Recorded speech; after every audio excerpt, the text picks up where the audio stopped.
श्री वाहिगुरु साहिब जी।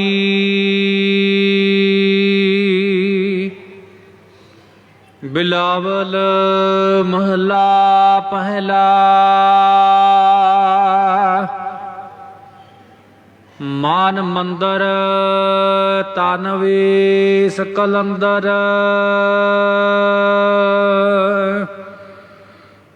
घट ही तीरथ नावा।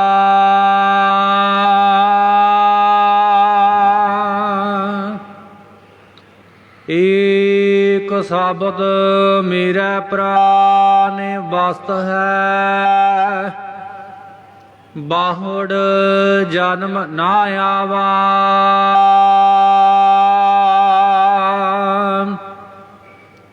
मान मंदर तन वेस कलंदर। वाहिगुरु जी का खालसा वाहिगुरु जी की फतेह। कोट ब्रह्मंडां दे मालक जुगो जुगी अटल शब्दा अवतार। दसां पातशाहियां दी आत्मक जोत। धन धन सतगुरु श्री गुरु ग्रंथ साहिब सच्चे पातशाह जी महाराज जी दे पवित्र पावन हजूरी दे विच जुड़मल बैठी गुरु रूप गुरु खालसा साध संगत जीओ। आओ बड़े प्यार यार सत्कार दे नाल अमृत बाणी हर हर तेरी सुन सुन होवे परमगत मेरी।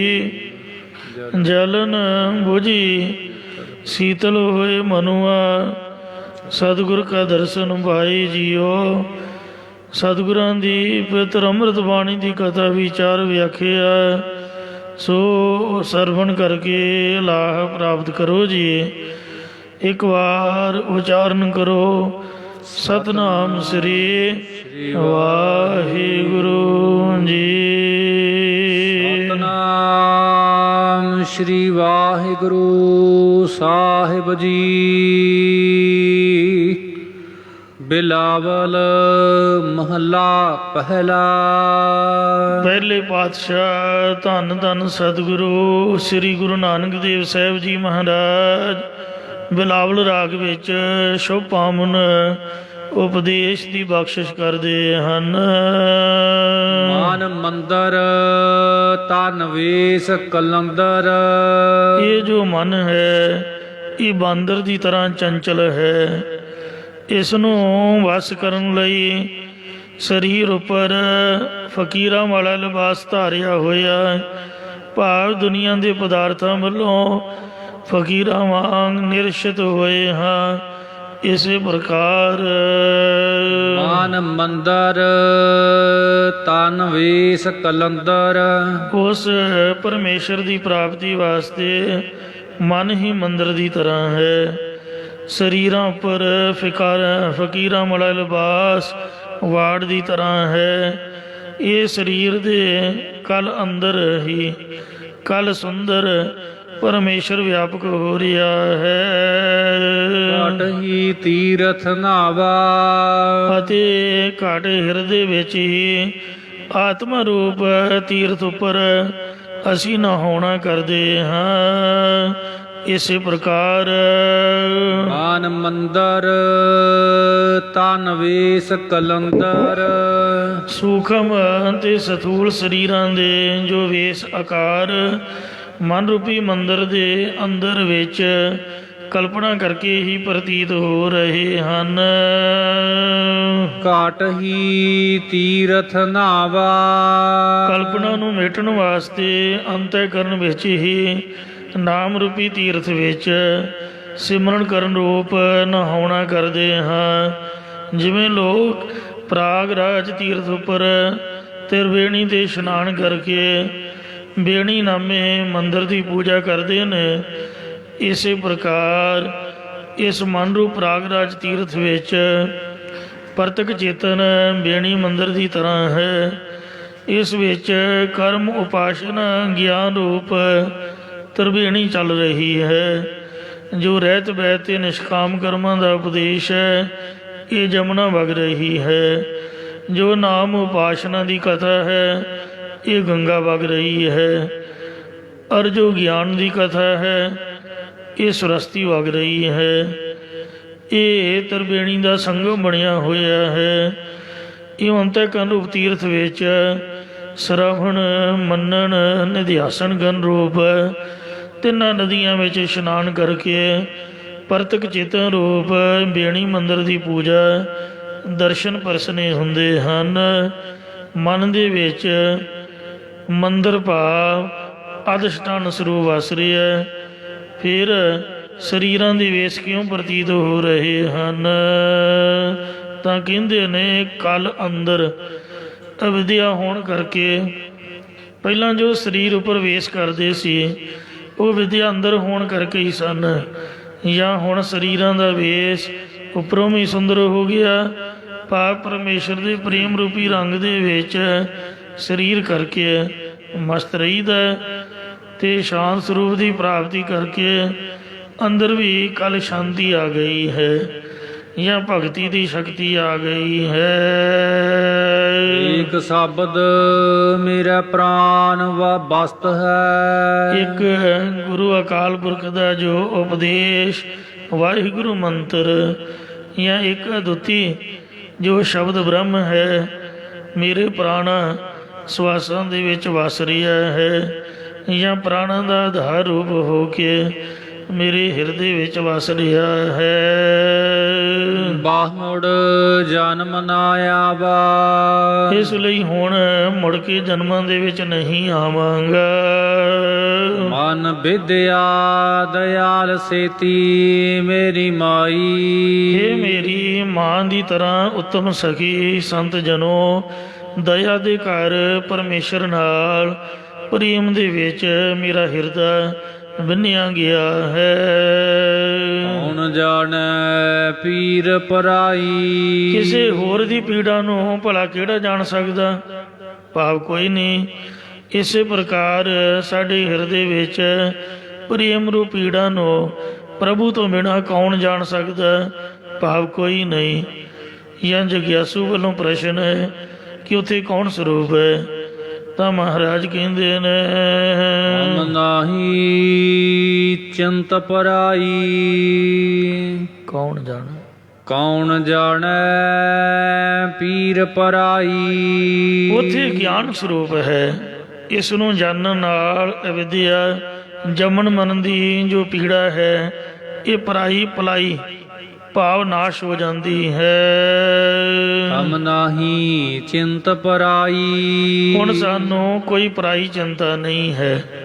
ਮਤਲਬ ਕਹਿਣ ਦਾ ਸਾਡੇ ਇੰਡੀਅਨ ਬੰਦਿਆਂ ਦੀ ਫਿਤਰਤ ਹੈ ਭਈ ਆਪਾਂ ਆਪਣੀ ਚਿੰਤਾ ਘੱਟ ਕਰਦੇ ਹਾਂ, ਸਾਨੂੰ ਗੁਆਂਢੀਆਂ ਦੀ ਚਿੰਤਾ ਜ਼ਿਆਦੀ ਹੈ।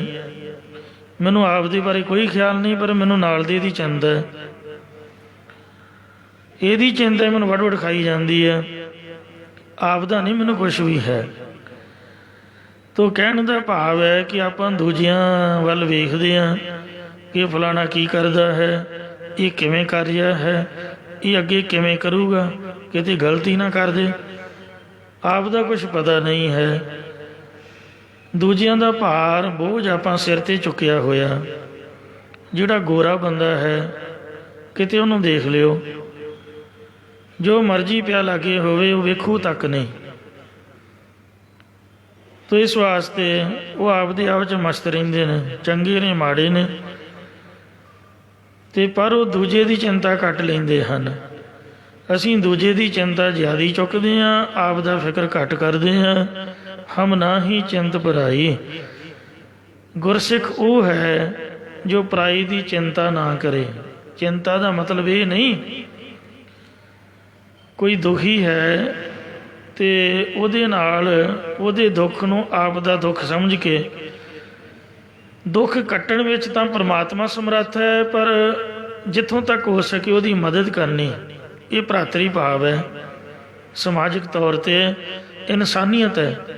ਚਿੰਤਾ ਦਾ ਮਤਲਬ ਇਹ ਹੈ ਭਈ ਦੂਜਿਆਂ ਦੇ ਔਗਣ ਫਰੋਲਣੇ, ਦੂਜਿਆਂ ਦੇ ਔਗਣਾਂ ਨੂੰ ਵੇਖਣਾ, ਇਹ ਭਾਵ ਹੈ। ਗੁਰੂ ਦਾ ਸਿੱਖ ਕਿਸੇ ਪਰਾਈ ਦੀ ਨਿੰਦਿਆ ਚੁਗਲੀ ਔਗਣ ਵੇਖਣ ਦੀ ਬਜਾਏ ਤੇ ਦੂਜੇ ਦੀ ਚਿੰਤਾ ਕਰਨ ਦੀ ਬਜਾਏ ਆਪ ਦਾ ਭਲਾ ਕਰਦਾ ਹੈ ਕਿ ਸਾਨੂੰ ਪਹਿਲਾਂ ਆਪ ਚੰਗੇ ਬਣਨਾ ਚਾਹੀਦਾ ਹੈ। ਅਸੀਂ ਆਪ ਤਾਂ ਚੰਗੇ ਹੈ ਨਹੀਂ, ਹਮ ਨਹੀਂ ਚੰਗੇ ਬੁਰਾ ਨਹੀਂ ਕੋਏ, ਪ੍ਰਣਮਤ ਨਾਨਕ ਤਾਰੇ ਸੋਏ। ਸਾਨੂੰ ਤਾਂ ਭਾਈ ਕਿਸੇ ਕੋਈ ਪਰਾਈ ਦੀ ਚਿੰਤਾ ਨਹੀਂ। ਕਿੰਨਿਆਂ ਕੁ ਦੀ ਚਿੰਤਾ ਕਰੋਗੇ, ਕਿੰਨਿਆਂ ਕੁ ਦੀ ਕਰੋਗੇ? ਇਹ ਤਾਂ ਅੱਗੇ ਦੀ ਅੱਗੇ ਕੰਮ ਤੁਰਿਆ ਜਾਊਗਾ। ਜੋ ਸਾਡਾ ਫਰਜ਼ ਹੈ ਉਹ ਫਰਜ਼ ਨਿਭਾਉਣਾ ਚਾਹੀਦਾ। ਜੋ ਸਾਡੀ ਡਿਊਟੀ ਹੈ ਉਹਨੂੰ ਸੇਵਾ ਸਮਝ ਕੇ, ਡਿਊਟੀ ਸਮਝ ਕੇ ਕਰਨਾ ਚਾਹੀਦਾ। ਚਿੰਤਾ ਨਹੀਂ ਕਰਨੀ ਚਾਹੀਦੀ, ਕਿਉਂਕਿ ਸਭ ਦੁਨੀਆ ਪਰਮਾਤਮਾ ਦੀ ਹੈ। ਸਭਨਾਂ ਦੇ ਸੁਭਾਅ ਵੱਖੋ ਵੱਖ ਨੇ। ਜਿਵੇਂ ਰੱਬ ਇਹਨਾਂ ਨੂੰ ਚਲਾਉਂਦਾ, ਚੱਲਣਾ ਤਾਂ ਇਹਨਾਂ ਨੇ ਉਂਝ ਹੀ ਹੈ। ਇਸ ਵਾਸਤੇ ਮਹਾਰਾਜ ਕਹਿੰਦੇ ਸਾਨੂੰ ਕੋਈ ਚਿੰਤਾ ਨਹੀਂ। ਭਾਵ ਸਾਰੇ ਸੁਖੀ ਦ੍ਰਿਸ਼ਟੀ ਵਿੱਚ ਆਉਂਦੇ ਨੇ। ਸਾਡੇ ਤਰ੍ਹਾਂ ਹੀ ਬਗਾਨੀ ਦੇ ਆਦਿਕ ਦੇ ਪਾਲਣ ਪੋਸ਼ਣ ਦੀ ਚਿੰਤਾ ਨਹੀਂ ਰਹੀ ਹੈ। ਜੋ ਵੀ ਸਾਡੇ ਭੈਣ ਭਰਾ ਧੀਆਂ ਪੁੱਤ ਨੇ, ਇਹ ਰੱਬ ਨੇ ਦਿੱਤੇ ਨੇ, ਤੇ ਰੱਬ ਨੂੰ ਚਿੰਤਾ ਇਹਨਾਂ ਨੂੰ ਕਿਵੇਂ ਪਾਲਣਾ ਹੈ। ਆਪਾਂ ਤਾਂ ਐਵੇਂ ਹੀ ਹੰਗਤਾ ਤੇ ਮਮਤਾ ਚੁੱਕੀ ਹੋਈ ਹੈ। ਆ ਮੇਰੇ ਨੇ, ਆ ਤੇਰੇ ਨੇ, ਜ਼ਿੰਮੇਵਾਰ ਬਣੇ ਹੋਏ ਆ, ਲਾਣੇਦਾਰ ਬਣੇ ਹੋਏ ਹਾਂ। ਸੋ ਸਭ ਦੀ ਚਿੰਤਾ ਭਲਾਈ ਭਾਵ ਨਾਸ਼ ਹੋ ਗਈ ਹੈ। ਨਹਿ ਚਿੰਤਾ ਮਾਤ ਪਿਰਤ ਭਰਾਤ, ਨਹਿ ਚਿੰਤਾ ਕਛ ਲੋਕ ਕਹਿ। ਕੋਈ ਮਾਂ ਦੀ, ਕੋਈ ਪਿਓ ਦੀ, ਕਿਸੇ ਲੋਕ ਦੀ, ਕਿਸੇ ਧੀ ਪੁੱਤ ਇਸਤਰੀ ਦੀ ਕੋਈ ਚਿੰਤਾ ਨਹੀਂ। ਚਿੰਤ ਅਚਿੰਤਾ ਸਗਲੀ ਗਈ, ਪ੍ਰਭ ਨਾਨਕ ਨਾਨਕ ਨਾਨਕ ਮਈ। ਜਦ ਇਨਸਾਨ ਚੜ੍ਹਾਈ ਕਰ ਜਾਏ ਉਦੋਂ ਵੀ ਤਾਂ ਪਾਲਣਾ ਵਾਹਿਗੁਰੂ ਵੱਲੋਂ ਹੀ ਹੁੰਦੀ ਹੈ। ਜਿਉਂਦਾ ਬੰਦਾ ਹੀ ਫਿਕਰਮੰਦ ਹੈ, ਚਿੰਤਾਤੁਰ ਹੈ। ਕਈ ਤਾਂ ਇੰਨੇ ਮੂਰਖ ਜੰਮਦੇ ਨੇ। ਸੋਹਣੀ ਸੁਨੱਖੀ ਦੇ ਪਹਿਲੀ ਗੱਲ ਤਾਂ ਇਹ ਹੈ ਵੀ ਜਿੰਨੀ ਚਾਦਰ ਉਹਨੇ ਪੈਰ ਪਸਾਰੋ, ਖਸਮਾਂ ਨੂੰ ਖਾਏ। ਜ਼ਰੂਰ ਕਰਜ਼ਾ ਲੈ ਕੇ ਤੇ ਰਾਤ ਦੀ ਨੀਂਦ ਹਰਾਮ ਕਰਨੀ ਹੈ। ਜਿਹੜਾ ਬੰਦਾ ਅੰਮ੍ਰਿਤਧਾਰੀ ਹੈ ਤੇ ਜਿਹਨੇ ਗੁਟਕਾ ਫੜ ਕੇ ਨਿਤਨੇਮ ਕਰਨਾ ਤੇ ਰਾਤ ਨੂੰ ਸੌਂ ਕੇ ਸਵਖਤੇ ਮਹਾਰਾਜ ਦੇ ਕੋਲ ਆਉਣਾ, ਉਹ ਕਦੀ ਕਰਜ਼ਾ ਨਾ ਲਏ। ਜੇ ਲਊਗਾ ਤਾਂ ਬਾਣੀ ਨਹੀਂ ਪੜ੍ਹੀ ਜਾਊਗੀ, ਨਿਤਨੇਮ ਨਹੀਂ ਹੋਊਗਾ। ਰਾਤ ਸੁੱਤਾ ਨਹੀਂ ਗਿਆ, ਸਵੇਰੇ ਗੁਰਦੁਆਰੇ ਕਿਵੇਂ ਹਾਜ਼ਰੀ ਭਰੂਗਾ? ਹੁਣ ਕਾਰ ਹੈ ਮੇਰੀ 8.5 ਲੱਖ ਦੀ, ਤੇ ਰੁਪਈਏ ਨੇ ਮੇਰੇ ਕੀ ਸਾਰੇ ਕੋਲ 1.5 ਲੱਖ ਰੁਪਈਆ। ਪਾਲੀ ਨਾ ਗਲਕ ਲੈਣ, 4 ਸਾਲਾਂ ਲਈ ਫਾਹੇ ਤੇ ਟੰਗੇ ਗਏ। ਜੇ ਤਾਂ ਦਿਲ ਨੂੰ ਗੱਲ ਆ ਗਈ ਫਿਰ ਤਾਂ ਬੰਦਾ ਗਿਆ। ਗਲ 'ਚ ਰੱਸਾ ਪਾਓ ਤੇ ਗਾਡਰ ਦੇ ਨਾਲ ਲਮਕ ਕੇ ਤੇ ਆਪਦਾ ਕੰਮ ਆਪਦੇ ਹੱਥੀਂ ਤਮਾਮ ਕਰਕੇ ਸਭ ਤੋਂ ਵੱਡੀ ਮੂਰਖਤਾ ਆਤਮ ਹੱਤਿਆ ਕਰਨੀ। ਤੇ ਜੇ ਹੁਣ ਕਰਜ਼ਾ ਚੁੱਕ ਹੀ ਲਿਆ ਤੇ ਹੌਸਲਾ ਰੱਖੋ। ਜਿਸ ਰੱਬ ਨੇ ਬੰਦਾ ਬਣਾਇਆ ਹੈ, ਸਾਨੂੰ ਪੈਦਾ ਕੀਤਾ ਹੈ, ਜਿਹਨੇ ਗੱਡੀ ਮੋਟਰ ਸਭ ਕੁਛ ਦਿੱਤਾ ਹੈ, ਇੰਨਾ ਚਿਰ ਜਿਉਂਦਾ ਰੱਖਿਆ, ਉਹ ਆਪੇ ਕਿਸ਼ਤਾਂ ਵੀ ਤਾਰੂਗਾ। ਤੇ ਜੇ ਹੁਣ ਇਹ ਸਹੇੜ ਲਿਆ ਜੋ ਵੀ ਲਾਣਾ ਬਾਣਾ, ਤੇ ਇਹਨੂੰ ਹੁਣ ਨਿਭਾਓ। ਹੁਣ ਘਬਰਾਉਂਦੇ ਕਿਉਂ ਹੋ, ਮਰਦੇ ਕਿਉਂ ਹੋ? ਨਹੀਂ ਕੁਛ ਹੈ ਤੇ ਡਾਂਗ ਦੇ ਡੇਰਾ। ਬਾਬੇ ਫਰੀਦ ਵਾਂਗ ਫਰੀਦਾ ਰੁੱਖੀ ਸੁੱਖੀ ਖਾਏ ਕੈ, ਠੰਡਾ ਪਾਣੀ ਪੀਓ। ਜ਼ਰੂਰ ਆਲੂਆਂ ਵਾਲੇ ਪਰੌਂਠੇ ਖਾਣੇ ਨੇ ਜਿਹੜੇ 80 ਰੁਪਈਏ ਕਿਲੋ ਤੇ 100 ਰੁਪਈਏ ਕਿਲੋ। ਕਸਮਾਂ ਨੂੰ ਖਾਣ ਨਾ ਖਾਓ, ਸਾਦੀ ਰੋਟੀ ਖਾਓ। ਉੱਤੇ ਲੂਣ ਧੂੜ ਕੇ ਵੀ ਬੰਦਾ ਚਾਹ ਪੀ ਸਕਦਾ। ਪੁਰਾਣੇ ਟਾਈਮ ਇੰਝ ਹੀ ਆਪਾਂ ਗੁਜ਼ਾਰਦੇ ਹੁੰਦੇ ਸੀ।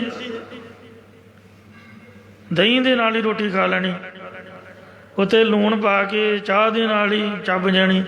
ਚਾਰ ਰੱਖ ਕੇ ਉਹ ਆਨੰਦ ਕੁਝ ਵੱਖਰਾ ਹੀ ਸੀਗਾ। ਅੱਜ ਭਾਵੇਂ ਸਬਜ਼ੀਆਂ 5-7 ਨੇ, ਪਰ ਉਹ ਜ਼ਹਿਰ ਬਣੀਆਂ ਹੋਈਆਂ। ਤੋ ਇਸ ਵਾਸਤੇ ਆਤਮ ਘਾਤੀ ਹੈ ਜਗਤ ਕਸਾਈ। ਸਭ ਤੋਂ ਵੱਡੀ ਮੂਰਖਤਾ ਆਤਮ ਹੱਤਿਆ ਕਰਨੀ ਹੈ। ਸੋ ਚਿੰਤਾ ਲਾ ਕੇ ਬੈਠ ਜਾਣੀ। ਪਹਿਲਾਂ ਕਰਜ਼ਾ ਲੈ ਲੈ ਖਾਈ ਜਾਣਾ, ਖਾਈ ਜਾਣਾ। ਧੀਆਂ ਪੁੱਤਾਂ ਦੇ ਵਿਆਹ ਕਰਜ਼ਾ ਲੈ ਕੇ ਕੀਤੇ, ਗੱਡੀਆਂ ਮੋਟਰਾਂ ਕਰਜ਼ਾ ਲੈ ਕੇ ਲਈਆਂ, ਤੇ ਮੁੜ ਕੇ ਦੇਣ ਲੱਗਿਆਂ ਬੰਦੇ ਦੀਆਂ ਚੀਕਾਂ ਨਿਕਲਦੀਆਂ, ਫਿਰ ਸੋਚਣਾ ਵੀ ਇਹਨੂੰ ਜ਼ਿੰਦਗੀ ਨੂੰ ਖਤਮ ਹੀ ਕਰ ਦਿਓ। ਇਹ ਕੋਈ ਸਿਆਣਪ ਨਹੀਂ ਹੈ। ਇਸ ਵਾਸਤੇ ਮਹਾਰਾਜ ਕਹਿੰਦੇ ਵੀ ਚਿੰਤਾ ਨੂੰ ਛੱਡ ਦਿਓ, ਚਿੰਤਾ ਦਾ ਕਾਰਨ ਨਾ ਹੀ ਪੈਦਾ ਕਰੋ। ਇਨਸਾਨ ਨੇ ਦੁੱਖ ਆਪ ਦੇ ਆਪ ਸਹੇੜਿਆ ਹੋਇਆ। ਰੱਬ ਨਹੀਂ ਕਿਸੇ ਨੂੰ ਚਿੰਤਾ ਲਾਉਂਦਾ, ਉਹ ਕਿਸੇ ਨੂੰ ਦੁਖੀ ਨਹੀਂ ਕਰਦਾ। ਸਾਡੇ ਆਪਣੇ ਕਰਮ ਹਨ, ਇਸ ਲਈ ਉਹਨਾਂ ਕੁ ਕਰੀਏ ਜਿੰਨਾ ਕੁ ਆਪਾਂ ਸਹਾਰ ਸਕਦੇ ਹਾਂ। ਵਾਧੂ ਦੀ ਚਿੰਤਾ ਫਜ਼ੂਲ ਦੀ ਨਾ ਚੁੱਕੀਏ। ਜੋ ਬਾਬਾ ਫਰੀਦ ਸਾਹਿਬ ਦੀ ਬਾਣੀ ਪੜ੍ਹਨ ਵਾਲੇ ਨੇ ਉਹ ਤਾਂ ਕਦੀ ਵੀ ਕਰਜ਼ਾ ਨਹੀਂ ਲੈਣਗੇ, ਕਦੀ ਲੋੜ ਤੋਂ ਵੱਧ ਨਹੀਂ ਵਰਤਣਗੇ। ਇਸ ਵਾਸਤੇ ਮਹਾਰਾਜ ਸੱਚੇ ਪਾਤਸ਼ਾਹ ਜੀ ਫਰਮਾਉਂਦੇ ਨੇ, ਤਮ ਨਾਹੀ ਚਿੰਤ ਪਰਾਈ। ਅਸੀਂ ਚਿੰਤਾ ਨਹੀਂ ਕਰਦੇ, ਸਾਡੀ ਭਲਾਈ ਨਾਸ਼ ਹੋ ਗਈ ਹੈ ਜਿੰਨੀ ਵੀ ਚਿੰਤਾ ਹੈ। ਰਹਾਉ ਵਿਸ਼ਰਾਮ ਦੇ ਕੇ ਫਰਮਾਉਂਦੇ ਨੇ, ਇੱਕ ਮਰਨ ਦੀ ਬੜੀ ਚਿੰਤਾ ਵੀ ਹਾਏ ਮਰ ਜਾਣਾ, ਮਰਨਾ ਤਾਂ ਇੱਕੋ ਦੇਣੀ ਆ, ਇਹਦੀ ਕਾਹਦੀ ਚਿੰਤਾ ਹੈ? ਤੇ ਹੈ ਮਰਨਾ ਜ਼ਰੂਰ, ਅੱਜ ਨਹੀਂ ਭਲਕੇ ਨਹੀਂ ਪਰਸੋਂ ਦਾ ਜਾਣਾ ਹੀ ਪਊਗਾ, ਪਰੋਂ ਆਜ ਕੈ ਕਾਲ। ਫਿਰ ਚਿੰਤਾ ਕਿਉਂ ਲਾਈ ਹੋਈ ਹੈ? ਗੁਰੂ ਦਾ ਸਿੱਖ ਚਿੰਤਾ ਨਹੀਂ ਕਰਦਾ। ਮਰਨ ਕੀ ਚਿੰਤਾ ਨਹੀਂ, ਮੌਤ ਦੀ ਤਾਂ ਉੱਕੀ ਚਿੰਤਾ ਨਹੀਂ। ਕਿਉਂਕਿ ਜਿਸ ਬੰਦੇ ਨੇ ਆਪ ਦਾ ਘੋੜਾ ਵੇਚ ਕੇ ਉਹਦਾ ਮੁੱਲ ਵੱਟ ਲਿਆ, ਬੋਝੀ 'ਚ ਪਾ ਲਿਆ, ਤੇ ਉਹਦੇ ਭਾਣੇ ਭਾਵੇਂ ਅਗਲੇ ਘਰ ਜਾ ਕੇ ਅਗਲੇ ਦਿਨ ਹੀ ਘੋੜਾ ਮਰ ਜਾਏ, ਉਹਨੇ ਤਾਂ ਮੁੱਲ ਵੱਟ ਲਿਆ। ਜਿਹਨੇ ਨਹੀਂ ਵੱਟਿਆ ਉਹਨੂੰ ਫਿਕਰ ਹੈ। ਇਹ ਸਰੀਰ ਇੱਕ ਘੋੜੇ ਦੀ ਤਰ੍ਹਾਂ ਹੈ, ਮੁੱਲ ਵੱਟਣ ਦੀ ਤਰ੍ਹਾਂ। ਜਿੰਨਾ ਰੱਜ ਕੇ ਬਾਣੀ ਪੜ੍ਹੀ, ਰੱਜ ਕੇ ਸੇਵਾ ਕਰੀ, ਵੱਧ ਤੋਂ ਵੱਧ ਇਹਦੇ ਕੋਲੋਂ ਕੰਮ ਲਿਆ ਹੈ ਆਤਮਾ ਦੇ ਭਲੇ ਦਾ, ਤਾਂ ਉਹਨਾਂ ਨੂੰ ਕੋਈ ਚਿੰਤਾ ਨਹੀਂ ਹੈ। ਜਿਨ੍ਹਾਂ ਜਨਮ ਦੀ ਬਾਜੀ ਨੂੰ ਜਿੱਤ ਲਿਆ, ਮਰਨ ਕੀ ਚਿੰਤਾ ਨਹੀਂ, ਜੀਵਨ ਕੀ ਨਹੀਂ ਆਸ। ਅੱਗੇ ਜ਼ਿੰਦਗੀ ਜਿਉਣ ਦੀ ਕੋਈ ਆਸ ਨਹੀਂ ਹੈ। ਭਾਵੇਂ ਘੜੀ ਨੂੰ ਬੰਦਾ ਫਤਿਹ ਬੁਲਾ ਜਾਏ, ਤੂੰ ਸਰਬ ਜੀਆਂ ਪ੍ਰਤਪਾਲ ਹੀ, ਪਾਲਣ ਪੋਸ਼ਣ ਦੀ ਵੀ ਕੋਈ ਚਿੰਤਾ ਨਹੀਂ। ਅੱਜ ਤੱਕ ਕਦੀ ਭੁੱਖੇ ਨਹੀਂ ਸੁੱਤੇ, ਫਿਰ ਪੱਕੀ ਪਕਾਈ ਪ੍ਰਮਾਤਮਾ ਨੇ ਦਿੱਤੀ ਹੈ। ਮੈਂ ਤਾਂ ਜਦ ਜਹਾਜ਼ ਦੇ ਵਿੱਚ ਚੜ੍ਹਿਆ ਆਕਾਸ਼ ਦੇ ਵਿੱਚ, ਤੇ ਵੇਖੋ ਧਰਤੀ ਤੋਂ ਕਿੰਨਾ ਉੱਚਾ, ਉੱਥੇ ਵੀ ਬੀਬੀਆਂ ਦੁਆਲੇ ਹੋ ਗਈਆਂ। ਤੇ ਮਾੜੀ ਮੋਟੀ ਜਿੰਨੀ ਕੁ ਸਮਝ ਆਈ, 5-7 ਇਕੱਠੀਆਂ ਹੀ ਆ ਗਈਆਂ। 22 ਘੰਟੇ ਦੀ ਫਲੈਟ ਤੇ 4 ਕੁ ਘੰਟੇ ਰਹਿ ਗਏ। ਕਹਿੰਦੀ ਵੀ ਤੁਸੀਂ ਕੁਛ ਲਿਆ ਹੀ ਨਹੀਂ, ਤੇ ਕੁਛ ਮਾੜਾ ਮੋਟਾ ਖਾਣਾ ਪੀਣਾ ਚਾਹੀਦਾ, ਤੇ ਜਿਹੜੀ ਚੀਜ਼ ਤੁਹਾਨੂੰ ਪਸੰਦ ਹੈ ਆਪਾਂ ਉਹੀ ਲਿਆ ਕੇ ਦਿੰਦੇ ਹਾਂ, ਜੋ ਵੀ ਮੰਗੋ। ਮੈਂ ਹੱਥ ਜੋੜ ਕੇ ਬੇਨਤੀ ਕੀਤੀ ਵੀ ਤੁਹਾਡਾ ਫਰਜ਼ ਹੈ, ਤੁਹਾਡੀ ਡਿਊਟੀ ਹੈ, ਤੇ ਇਸ ਲਈ ਤੁਹਾਡਾ ਧੰਨਵਾਦ। ਪਰ ਮੇਰੀ ਮਜਬੂਰੀ ਹੈ ਕਿ ਮੈਂ ਘਰ ਦਾ ਬਣਿਆ ਹੋਇਆ ਖਾਣਾ ਖਾਂਦਾ ਹਾਂ, ਤੇ ਘਰ ਦਾ ਬਣਿਆ ਇੱਥੇ ਮਿਲ ਨਹੀਂ ਸਕਦਾ। ਕਹਿੰਦੇ ਵੀ ਸੌਰੀ, ਉਹ ਤਾਂ ਨਹੀਂ ਸਾਡੇ ਕੋਲ ਹੈ। ਕਹਿਣ ਦਾ ਭਾਵ ਇਹ ਹੈ ਵੀ ਰੱਬ ਨੂੰ ਸਾਡੀ ਉੱਤੇ ਵੀ ਚਿੰਤਾ, ਜਿੱਥੇ ਕੋਈ ਧਰਤੀ ਨਹੀਂ ਹੈ ਤੇ ਸਾਹ ਲੈਣਾ ਵੀ ਔਖਾ, ਤੋ ਇਸ ਵਾਸਤੇ ਜਾਨ ਕੋ ਦੇਤ ਅਜਾਨ ਕੋ ਦੇਤ, ਜ਼ਮੀਨ ਕੋ ਦੇਤ ਜਮਾਨ ਕੋ ਦੇ ਹੈ। ਧਰਤੀ ਦੇ ਉੱਪਰ ਰਹਿਣ ਵਾਲੇ ਜੀਵਾਂ ਦਾ ਤਾਂ ਕੀ ਫਿਕਰ, ਕਿੰਨੀਆਂ ਵੇਖੋ ਹੱਟੀਆਂ ਨੇ, ਕਿੰਨੀਆਂ ਦੁਕਾਨਾਂ ਨੇ। ਪਹਿਲਾਂ ਪਿੰਡਾਂ ਦੇ ਵਿੱਚ ਕਿਸੇ ਪ੍ਰਾਹੁਣੇ ਨੇ ਆ ਜਾਣਾ ਤੇ ਵਕਤ ਪੈ ਜਾਣਾ, ਉਹ ਗੋਲੀ ਵਾਲੇ ਠੰਡੇ ਹੁੰਦੇ ਸੀ, ਉਹ ਜਿੱਦ ਕੋ ਜਾਣਾ ਕਹਿਣਾ ਮੁੱਕ ਗਏ, ਤੇ ਛੋਟਾ ਜਿਹਾ ਢੇਲਾ ਬਰਫ਼ ਦਾ ਨਾ ਮਿਲਣਾ, ਸਾਰਾ ਪਿੰਡ ਗਾਹ ਮਾਰਨਾ। 2-4 ਹੀ ਹੱਟੀਆਂ ਹੁੰਦੀਆਂ ਸੀ, ਕਹਿਣਾ ਬਰਫ਼ ਵਿਕ ਗਈ ਹੈ ਜੀ, ਹੁਣ ਸ਼ਾਮਾਂ ਨੂੰ ਜਾਂ ਸਵੇਰੇ ਆਊਗੀ। ਠੰਡੇ ਪਾਣੀ ਤੋਂ ਬੰਦੇ ਨੇ ਔਖੇ ਹੋ ਜਾਣਾ। ਤੇ ਅੱਜ ਵੇਖੋ ਬਾਜ਼ਾਰਾਂ ਦੇ ਬਾਜ਼ਾਰ ਭਰੇ ਹੋਏ ਨੇ, ਜਿੰਨੇ ਸਾਡੇ ਕਮਰੇ ਨੇ ਉਹਨੇ ਫਰਿੱਜ ਹਨ। ਜੇ ਫਿਰ ਵੀ ਆਪਾਂ ਰੱਬ ਨੂੰ ਮਾੜਾ ਆਖੀਏ ਜਾਂ ਨਾ ਮੰਨੀਏ, ਐਵੇਂ ਚਿੰਤਾ ਚੁੱਕੀ ਜਾਈਏ, ਫਿਰ ਤਾਂ ਫਜ਼ੂਲ ਦੀਆਂ ਬਾਤਾਂ ਨੇ।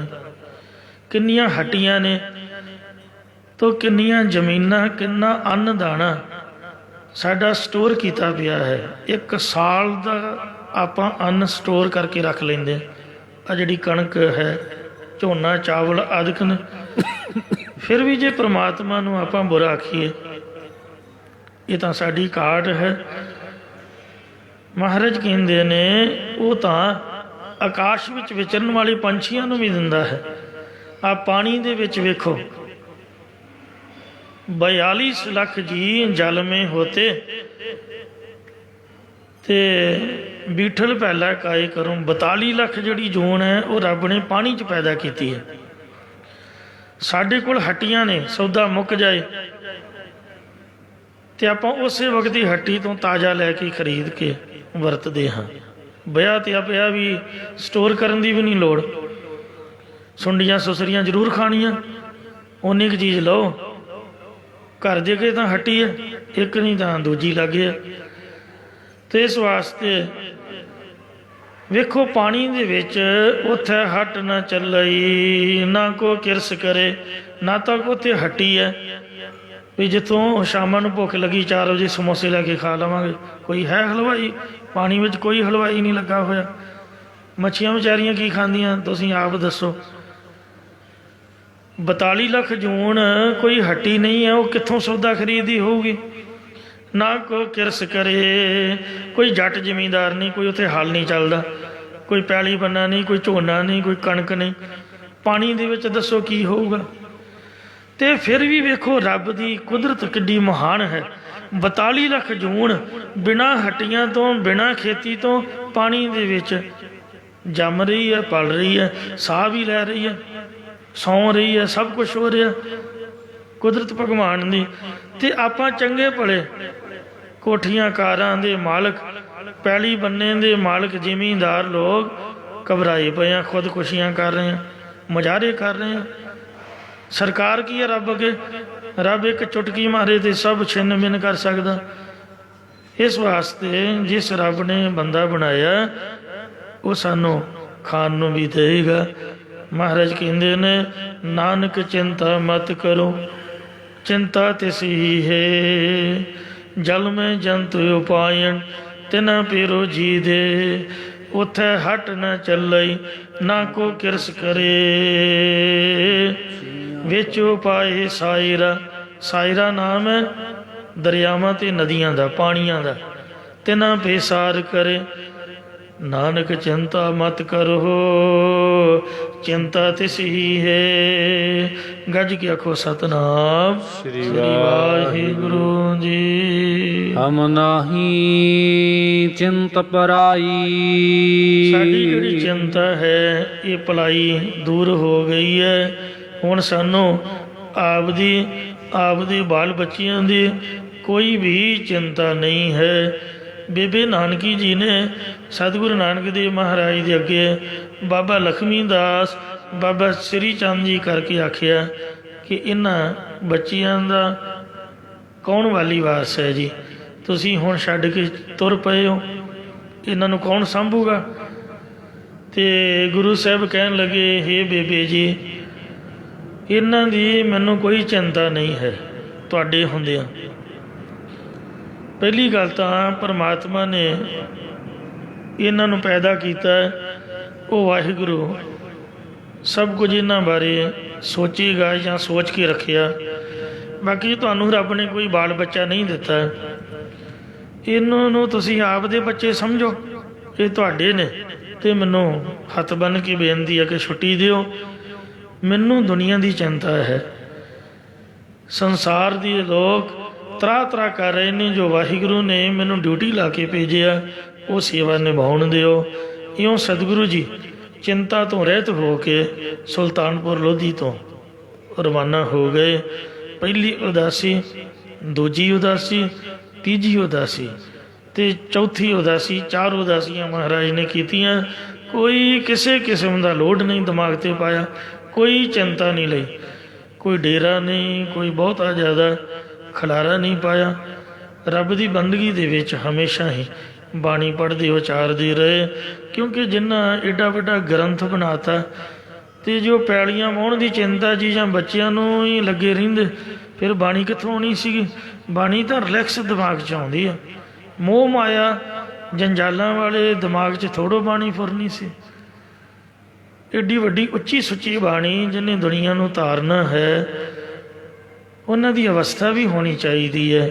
ਇਸ ਵਾਸਤੇ ਗੁਰੂ ਸਾਹਿਬ ਬ੍ਰਹਮ ਸੀਗੇ ਅਤੇ ਉਹਨਾਂ ਨੇ ਤੁਰਕੀ ਬਾਣੀ ਦੁਆਰਾ ਸੰਸਾਰ ਦਾ ਭਲਾ ਕੀਤਾ। ਕਿਸੇ ਕਿਸਮ ਦੀ ਕੋਈ ਚਿੰਤਾ ਨਹੀਂ ਲਈ ਹੈ। ਸਾਡੀ ਚਿੰਤਾ ਨਾਸ਼ ਹੋ ਗਈ ਹੈ।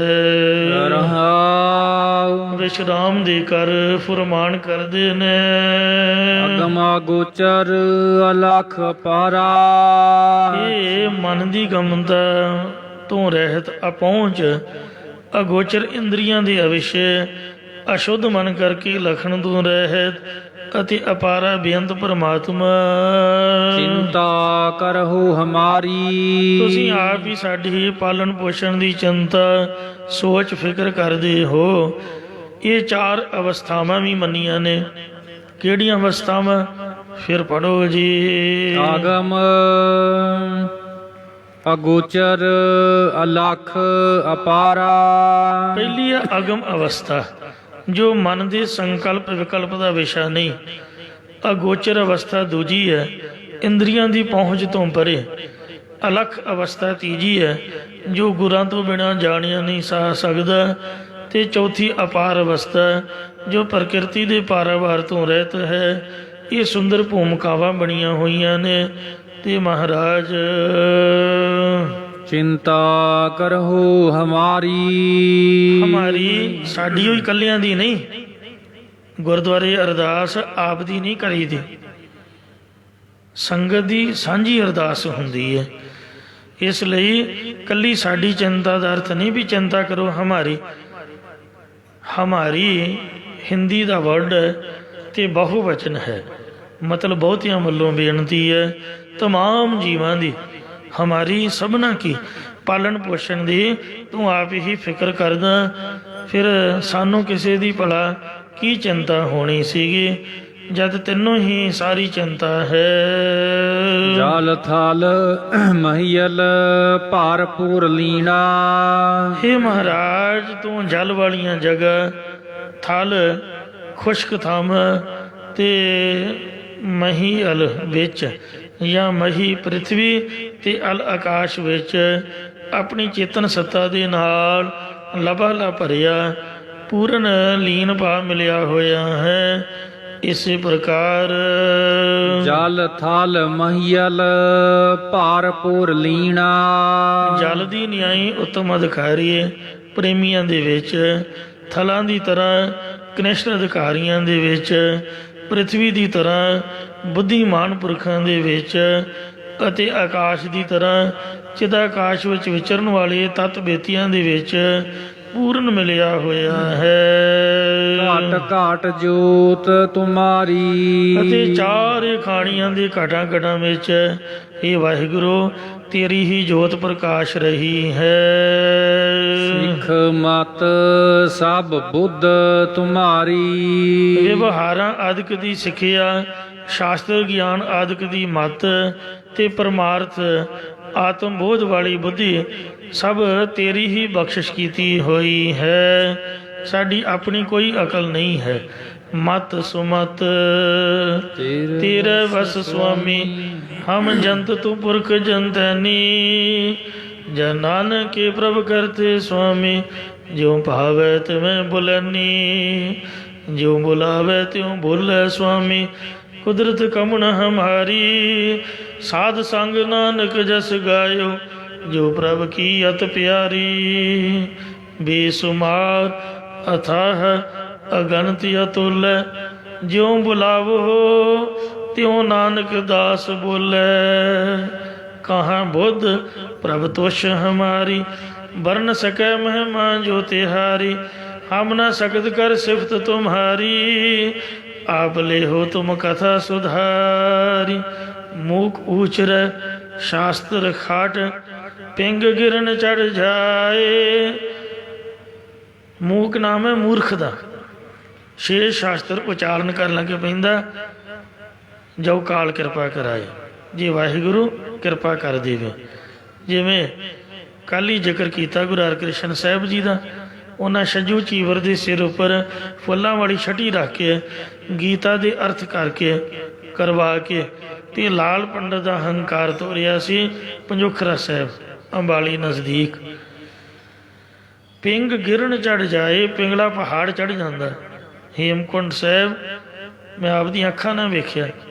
ਜਿਹੜੇ ਭਲਵਾਨ ਮੰਨਦੇ ਸੀਗੇ ਕਿ ਆਪਾਂ ਦਾ ਇੱਕੋ ਛਾਲ ਨਾਲ ਹੀ ਹੇਮਕੁੰਟ ਚਲੇ ਜਾਣਾ, ਉਹਨਾਂ ਨੂੰ ਤਾਪ ਚੜ ਗਿਆ। ਪਤਾ ਨਹੀਂ ਰੱਬ ਦੀ ਕੀ ਕੁਦਰਤ ਭਾਣਾ ਵਰਤਿਆ, ਉਹ ਘਾਟ 'ਤੇ ਵਿਚਾਰੇ ਬੈਠੇ ਰਹੇ। ਅਤੇ ਜਿਹੜੇ ਕਹਿੰਦੇ ਸੀ ਵੀ ਆਪਾਂ ਕਮਜ਼ੋਰ ਹਾਂ ਕਿਵੇਂ ਚੜਾਂਗੇ, ਉਹਨਾਂ ਨੂੰ ਰੱਬ ਨੇ ਪਹਿਲਾਂ ਚੜ੍ਹਾ ਦਿੱਤਾ। ਉਹ ਬੁਰੜੀ ਸਾਡੀ ਦਾਦੀ ਮਾਰਦੀ ਛਾਲਾਂ ਪਹਿਲਾਂ ਹੀ ਪਹੁੰਚ ਗਈ, ਅਤੇ ਜਿਹੜੇ ਜਵਾਨ ਸੀਗੇ ਘਰ ਦੇ ਮੈਂਬਰ ਉਹਨਾਂ ਨੂੰ ਘੋੜਾ ਕਰਨਾ ਪਿਆ। ਅਤੇ ਇਸ ਵਾਸਤੇ ਰੱਬ ਅੱਗੇ ਕਿਸੇ ਦਾ ਕੋਈ ਜ਼ੋਰ ਨਹੀਂ ਜੇ, ਕੋਈ ਭਲਵਾਨੀ ਨਹੀਂ ਇੱਥੇ। ਇੱਥੇ ਤਾਂ ਨਿਮਰਤਾ ਚੱਲਦੀ ਹੈ। ਇਹ ਤਾਂ ਮਹਾਰਾਜ ਦੀ ਮੌਜ ਹੈ ਵੀ ਉਹ ਕੀੜੀ ਜਾਂ ਮੱਛਰ ਨੂੰ ਵੀ ਸਭ ਕੁਝ ਦੇ ਸਕਦਾ। ਅਤੇ ਵੱਡੇ ਵੱਡੇ ਜਿਹੜੇ ਬਹੁ ਯਤਨ ਕਰਤਾ ਬਲਵੰਤਕਾਰੀ ਸੇਵੰਤ ਸੂਰਾ ਚਤੁਰ ਦਿਸੈ, ਹੋਵੰਤ ਆਗਿਆ ਭਗਵਾਨ ਪੁਰਖ ਹੈ। ਅਤੇ ਨਾਨਕ ਕੀਟੀ ਸਾਸ ਕਰਖ ਤੇ ਬਿਖਮ ਥਾਨ ਬਸੰਤ ਉੱਚੈ। ਅਤੇ ਉਹ ਵੱਡੇ ਵੱਡੇ ਬਲ ਵਾਲੇ ਪ੍ਰੀਸ਼ਤ ਰਾਜੇ ਵਰਗੇ ਜਿਹੜੇ ਗੰਗਾ ਦੀਆਂ ਡੂੰਘੀਆਂ ਲਹਿਰਾਂ ਸ਼ੀਸ਼ ਮੱਲ ਬਣਾ ਕੇ ਰਹਿੰਦੇ ਸੀ, 4 ਸਵੇਰੇ ਪਹਿਰੇਦਾਰ ਖੜ੍ਹੇ ਕੀਤੇ ਕਿ ਮੌਤ ਨੂੰ ਆਉਣ ਨਹੀਂ ਦੇਣਾ। ਅਤੇ ਜਦ ਰੱਬ ਦੀ ਨਿਗਾਹ ਪੁੱਠੀ ਹੋਈ, ਇੱਕ ਛੋਟੀ ਜਿਹੀ ਕੀੜੀ ਨੇ ਉਹਦੇ ਸਾਹ ਖਿੱਚ ਲਏ। ਨੀਕੀ ਕੀਰੀ ਮਹਿ ਕਲ ਰਾਖੈ, ਭਸਮ ਕਰੈ ਲਸਕਰ ਕੋਟ ਲੱਖ ਹੈ। ਕਈ ਕਹਿੰਦੇ ਰਾਜ ਕਰੇਗਾ ਖਾਲਸਾ, ਕਦੋਂ ਆਊਗਾ? ਇਹਨਾਂ ਕੁਛ ਤਾਂ ਹੋ ਗਿਆ। ਅਤੇ ਅੱਗੇ ਕੋਈ ਵੀ ਆਸਾਰ ਨਹੀਂ, ਅਤੇ ਐਵੇਂ ਹੀ ਦੋਹਰਾ ਪੜ੍ਹੀ ਜਾਂਦੇ ਨੇ। ਪਰ ਪਰਮਾਤਮਾ ਦੇ ਅੱਗੇ ਤਾਂ ਕਿਸੇ ਦਾ ਕੋਈ ਜ਼ੋਰ ਨਹੀਂ। ਉਹ ਅੱਜ ਚਾਹੇ ਸਭ ਕੁਛ ਕਰ ਸਕਦਾ। ਕਹਿੰਦੇ ਕਿ ਛੋਟੀ ਜਿਹੀ ਕੀੜੀ 'ਚ ਸ਼ਕਤੀ ਰੱਖੇ ਅਤੇ ਲੱਖਾਂ ਹੀ ਲਾਮ ਲਸ਼ਕਰੋ ਸਾੜ ਕੇ ਸਵਾਹ ਕਰ ਸਕਦੀ ਆ। ਅਤੇ ਖਾਲਸਾ ਤਾਂ ਫਿਰ ਵੀ ਮਹਾਰਾਜ ਨੇ ਕਿਹਾ ਕਿ ਖਾਲਸਾ ਮੇਰੋ ਰੂਪ ਹੈ ਖਾਸ, ਅਤੇ ਇਕੱਲੇ ਨੂੰ 1.25 ਲੱਖ ਦਾ ਵਰ ਦਿੱਤਾ ਹੈ। ਛੋਟੀ ਜਿਹੀ ਕੀੜੀ ਦੀ ਗੱਲ ਮਹਾਰਾਜ ਨੇ ਸੁਖਮਨੀ ਸਾਹਿਬ ਲਿਖੀ ਹੋਈ ਹੈ। ਖਾਲਸਾ ਦਾ ਫਿਰ ਵੀ ਖਾਲਸਾ ਹੈ। ਤੋ ਇਸ ਵਾਸਤੇ ਮਹਾਰਾਜ ਕਹਿੰਦੇ ਨੇ ਸਾਡੀ ਕੋਈ ਆਪਣੀ ਮੱਤ ਨਹੀਂ ਹੈ, ਕੋਈ ਸਾਡੀ ਅਕਲ ਨਹੀਂ ਹੈ, ਕੋਈ ਸਾਡਾ ਜ਼ੋਰ ਨਹੀਂ ਹੈ। ਮੈਂ ਤਾਣ ਦੀ ਬਾਣ ਤੂੰ ਹੈ ਮੇਰੇ ਸੁਆਮੀ, ਮੈਂ ਤੁਧੇ ਆਗੇ ਅਰਦਾਸ, ਮੈਂ ਹੋਰ ਥਾਉ ਨਾਹੀ ਜਿਸ ਪੈ ਕਰੂੰ ਬੇਨੰਤੀ, ਮੇਰਾ ਦੁੱਖ ਸੁੱਖ ਤੁਝ ਹੀ ਪਾਸੇ। ਸੋ ਇੰਜ ਜੋਰ ਤੇਰਾ ਸਭ ਸੁੱਖ ਵਸਾਂ, ਤੇਰੇ ਜ਼ੋਰ ਦੇ ਨਾਲ ਹੀ ਮਹਾਰਾਜ ਅਸੀਂ ਸਾਰੇ ਸੁਖੀ ਵਸ ਰਹੇ ਹਾਂ। ਕੋਈ ਸਾਡੀ ਮਤ ਆਪਦੀ ਨਹੀਂ, ਕੋਈ ਬੁੱਧ ਅਕਲ ਨਹੀਂ ਹੈ, ਕੋਈ ਸਾਡਾ ਜ਼ੋਰ ਨਹੀਂ ਹੈ।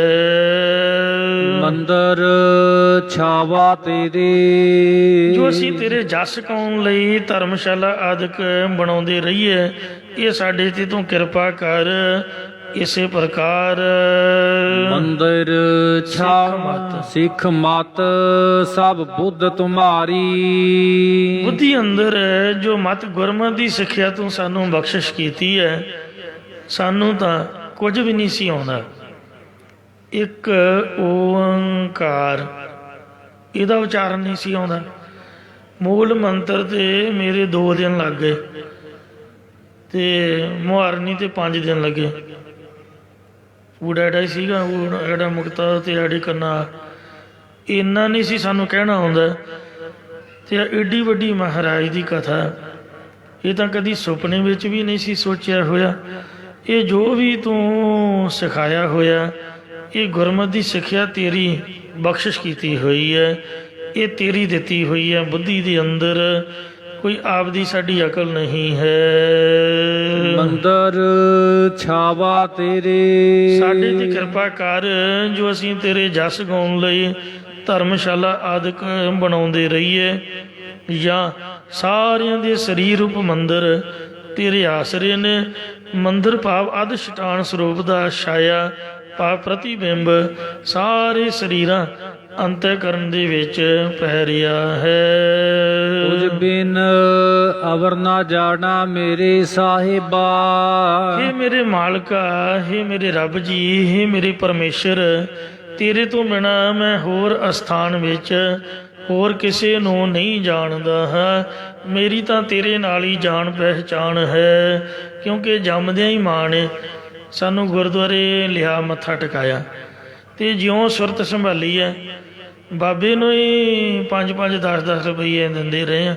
ਸੰਗਰਾਂਦ ਵਾਲੇ ਦਿਨ ਉੱਥੇ ਹੀ ਕੜਾਹ ਛਕਣ ਜਾਂਦੇ ਰਹੇ ਹਾਂ, ਅਤੇ ਇਸ ਵਾਸਤੇ ਹੋਰ ਆਪਾਂ ਕਿਤੇ ਗਏ ਹੋਏ ਨਹੀਂ, ਸਾਨੂੰ ਕੋਈ ਪਤਾ ਨਹੀਂ, ਕੋਈ ਕਿਸੇ ਨਾਲ ਕੋਈ ਜਾਣਕਾਰੀ ਨਹੀਂ। ਅਤੇ ਜਾਦੂ ਟੂਣੇ ਵਾਲੇ ਬਾਬੇ, ਪੀਰ ਫਕੀਰ, ਦੇਵੀ ਦੇਵਤੇ, ਕੋਈ ਕਿਤੇ ਭੜਕ ਕੇ ਦੁਨੀਆ ਭਰਮ ਦੇ ਵਿੱਚ ਖਰਾਬ ਹੋਈ ਪਈ ਹੈ। ਪਲਚ ਸਗਲੀ ਮੋਈ ਝੂਠੇ ਤੰਦੇ ਮੋਹ। ਜਾਂ ਸ਼ਹੀਦਾਂ ਦੇ ਅਸਥਾਨ ਦੇ ਜਾਂ ਗੁਰੂ ਮਹਾਰਾਜ ਦੇ ਪਾਵਨ ਅਸਥਾਨ ਦੀ ਸਾਨੂੰ ਜਾਣਕਾਰੀ ਹੈ। ਹੋਰ ਕਿਸੇ ਥਰਡ ਪਰਸਨ ਬਾਰੇ, ਕੋਈ ਰਾਧਾ ਸੁਆਮੀ ਜਾਂ ਕੋਈ ਸਰਸਾ ਸਾਰ ਜਾਂ ਨਿਰੰਕਾਰੀ ਜਾਂ ਕੋਈ ਕੁਛ ਵੀ, ਇਹਨਾਂ ਬਾਰੇ ਸਾਨੂੰ ਕੋਈ ਜਾਣਕਾਰੀ ਨਹੀਂ ਹੈ। ਕਿੱਥੇ ਰਹਿੰਦੇ ਨੇ, ਕੀ ਕਰਦੇ ਨੇ, ਕੋਈ ਸਾਡਾ ਵਾਹ ਵਾਸਤਾ ਨਹੀਂ ਹੈ। ਸਾਨੂੰ ਤਾਂ ਗੁਰੂ ਘਰ ਬਾਰੇ ਜੋ ਮਰਜ਼ੀ ਪੁੱਛ ਲਓ। ਤੁਝ ਬਿਨ ਅਵਰ ਨਾ ਜਾਣਾ ਮੇਰੇ ਸਾਹਿਬਾ। ਇਹ ਮੇਰੇ ਮਾਲਕ, ਤੈਥੋਂ ਬਿਨਾਂ ਮੈਂ ਕਿਸੇ ਹੋਰ ਨੂੰ ਨਹੀਂ ਜਾਣਦਾ ਹਾਂ। ਪਤ ਵਰਤਾ ਧਰਮ 'ਚ ਪਰਪੱਕ ਇਸਤਰੀ ਉਹੀ ਹੈ ਜਿਹੜੀ ਆਪ ਦੇ ਮਰਦ ਨੂੰ ਹੀ ਮਰਦ ਜਾਣੇ, ਬਾਕੀ ਉਹਦੇ ਭਾਣੇ ਜਨਾਨੀਆਂ ਹੀ ਤੁਰੀਆਂ ਫਿਰਦੀਆਂ। ਇਸ ਤਰ੍ਹਾਂ ਉਹਦੀ ਨਿਗਾਹ ਹੋਣੀ ਚਾਹੀਦੀ ਹੈ।